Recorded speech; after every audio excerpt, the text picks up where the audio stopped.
সুন্দর দৃশ্যটি আঁকানোর জন্য চলো তোমাদের সহজ কৌশল শেখাই। প্রথমেই আমরা এই আর্ট পেপারের একদমই মাঝ বরাবর একটা মেজারমেন্ট দাগ দিয়ে নেব। আর এই মেজারমেন্ট দাগের মাঝের উপরের দিকে আমরা একটা ছোট দাগ টেনে নেব, একটু বাঁকা দেখো। এবং দাগের এই মাথায় থেকে আমরা একটা উপরে দাগ টেনে নিচ বরাবর নামিয়ে দিলাম।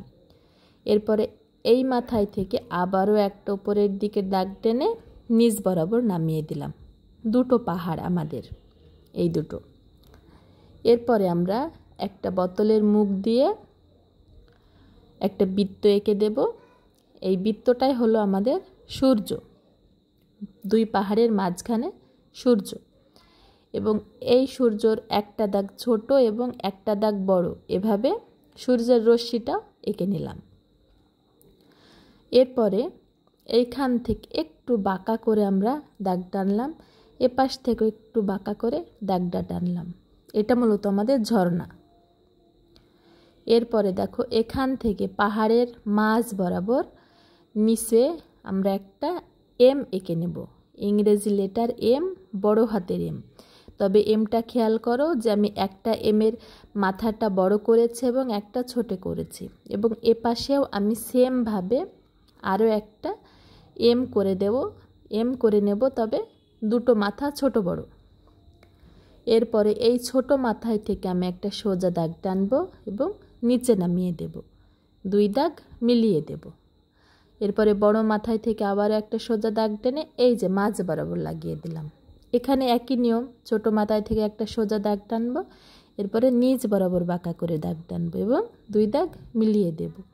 আবারও একটা সোজা দাগ টানলাম এবং চালার সাথে লাগিয়ে দিলাম।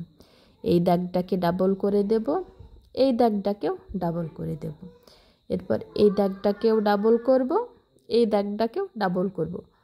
মূলত আমি দুই সাইডের চারটা ঘরই একই রকমভাবে এঁকে নেব। এরপর এই যে ঘরের আমরা খুঁটি বের করলাম এবং তিনটা খুঁটি একসাথে লাগিয়ে দিলাম। এই ঘরেরও খুঁটি একটা বের করলাম, বাঁকা করে এই ঘরটার সাথে লাগিয়ে দিলাম। এখান থেকে আরও একটা খুঁটি বের করব, এটার সাথে লাগিয়ে দিলাম। দেখো এই দুটো ঘর এবং দুটো ঘরের খুঁটি আমি যেভাবে বের করেছি সেম সেই একইভাবে এই দুটো ঘরেরও আমি খুঁটি এবং খুঁটিগুলো একসাথে লাগিয়ে দেব। দেখো এই যে বাঁকা করে দিলাম। একইভাবে দুই সাইডে আমাদের দুটো দুটো মোট চারটা ঘর কমপ্লিট হয়ে গেল। এরপরে আমি চিকন করে দাগ টেনে দিচ্ছি নিচে। এই চিকন দাগ টেনে এগুলো দেওয়ার কারণ এগুলো হচ্ছে ঘরের ধারি। এরপরে আমরা এই যে ঝর্ণাটা দেখতে পাচ্ছ, এই ঝর্ণাটা দেখতে যাতে আরও ভালো লাগে দেখতে, তাই আমরা মাঝে মাঝে একটা করে দাগ টেনে দিচ্ছি। এটা মূলত বোঝা যাচ্ছে যে ঝর্ণার পানি। এরপরে এই যে একদমই মাঝ বরাবর সূর্যর নিচে, ঝর্ণার নিচে মাঝ বরাবর একটা আমরা মেজারমেন্ট দাগ টেনে নিলাম। এই দাগটা পরবর্তী সময়ে মুছে ফেলবো অবশ্য। এই পাশ থেকে একটা বাঁকা করে দাগ টানলাম, এই চালাই থেকে ধরে আরও একটা বাঁকা করে দাগ টেনে নিলাম। এরপরে এইখান থেকে ধরে টানলাম, একটু কোনা করলাম, আবারও এই পর্যন্ত লাগিয়ে দিলাম। এরপরে এখান থেকে একইভাবে একটা দাগ টানবো, দেখো কোনা করব, আবারও এই পর্যন্ত লাগিয়ে দেব। আমি দুই পাশে একই রকম করব, যেটা করব না কেন। এখান থেকে একটা সোজা দাগ, এখান থেকে একটা সোজা দাগ, এখান থেকে একটা সোজা দাগ, এখান থেকে একটা সোজা দাগ, মোট চারটা সোজা দাগ থেকেই আমরা এখন দেখো পাড়ের অংশটা আঁকাবো। এগুলোকে আমরা ডাবল করে দেব। তোমরা ডাবল করে দিলেই বোঝা যাবে যেটা পাড়ের অংশ এবং নিচেরটা নদীর অংশ। দেখো কত সুন্দরভাবে আমার পাড়ের অংশটা হয়ে গেল। এবং এই যে ঝর্ণার পানি এই নিচ বরাবর পড়ছে, এটা বোঝানোর জন্যই দেখো আমি দাগ টেনে টেনে পানিটা অ্যাড করে দিচ্ছি এবং এই যে পানির ফোয়ারা অ্যাড করে দিচ্ছি। দেখো এখানে মনে হচ্ছে যে পানিটা পড়েছে এবং রাউন্ড হয়ে ঘুরছে। এরপরে আমি ঘরের দরজা এবং জানালা আঁকাবো। আমি প্রথমে দরজা জানালা আমার আঁকানো হয়নি, তাই ঘরের দরজা এবং জানালাগুলো এঁকে নিলাম। দেখো কত সহজে দৃশ্যটা কমপ্লিট হচ্ছে। এরপরে এই যে পাড়ের অংশটাতে আমরা একটু ছোট বড় করে দাগ টেনে দিচ্ছি। এই দাগগুলো টানলে পাড়ের অংশটা দেখতে আরও ভালো লাগে। দেখো একটা দাগ ছোট করছি এবং একটা দাগ বড় করছি। এভাবেই তোমরা পাড়ের অংশটাও এঁকে নেবে। এরপরে আমরা দূরের গাছপালা আঁকাবো। দূরের গাছপালা আঁকানোর জন্য এই যে ঝর্ণার পাশ থেকে দেখো শুরু করেছি এবং হাতটা রাউন্ড করে করে কাঁপিয়ে কলমটা একটু নাড়িয়ে চাড়িয়ে আমরা দূরের গাছপালাটা এঁকে নিচ্ছি। এপাশেও এই পাহাড়েও আমি সেম একইভাবে দূরের গাছপালাটা এঁকে নেব। দেখো একই নিয়মে হাতটা কাঁপিয়ে কলমটা নাড়িয়ে চাড়িয়ে এপাশেও আমি দূরের গাছপালাটা এঁকে নিলাম। এরপরে দেখো এই যে নিচে আমরা কিছু গাছপালা আঁকিয়ে দিচ্ছি।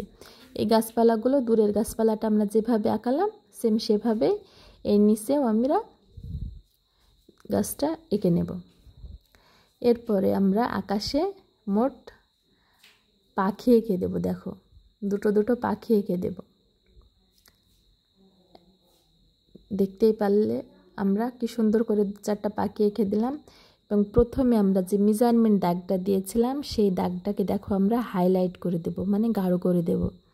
এই দাগটার কাজ এখন আমাদের শেষ। প্রথমেই তোমরা এভাবে মেজারমেন্ট দাগ টেনে নেবে, তাহলে দৃশ্য আঁকানোটা এক ধাপ সহজ হয়ে যাবে। এরপরে এখান থেকে পাড়ের অংশটা দিলাম এবং এখান থেকেও পাড়ের অংশটা দিয়ে দিলাম।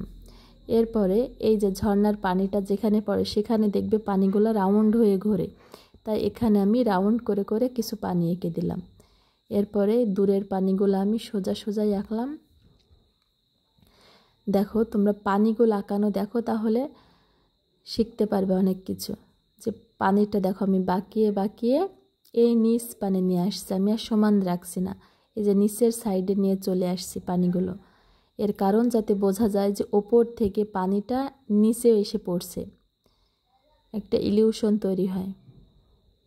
দেখতেই পাচ্ছ আমি কিভাবে বাঁকিয়ে পানিগুলো নিচ বরাবর নামিয়ে নিয়ে আসলাম, যাতে বোঝা যায় ওপর থেকে পানিগুলো নিচে পানিটা পড়ে এভাবে পানিটা রাউন্ড হয়ে ঘুরছে। দেখো কত সহজে আমার দৃশ্যটা আঁকানো হয়ে গেল।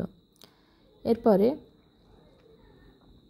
আমি যে ঘরের চালা দুটো এঁকেছি, দুটো 4টে, এই চালাতে আমি কিছু ডিটেলস অ্যাড করব। দেখতে থাকো এবং শিখতে থাকো।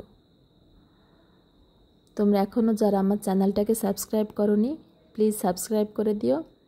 আর এরকমই নতুন ভিডিও সহজ কৌশলে শিখে নাও। দেখো আমি চালার মাঝে একটা করে দাগ টেনে দিচ্ছি, যাতে চালাটা দেখতে আরও সৌন্দর্য বৃদ্ধি পায়। এই দুটো চালা হয়ে গেল। এখন আমি এই চালা দুটো করে নিচ্ছি।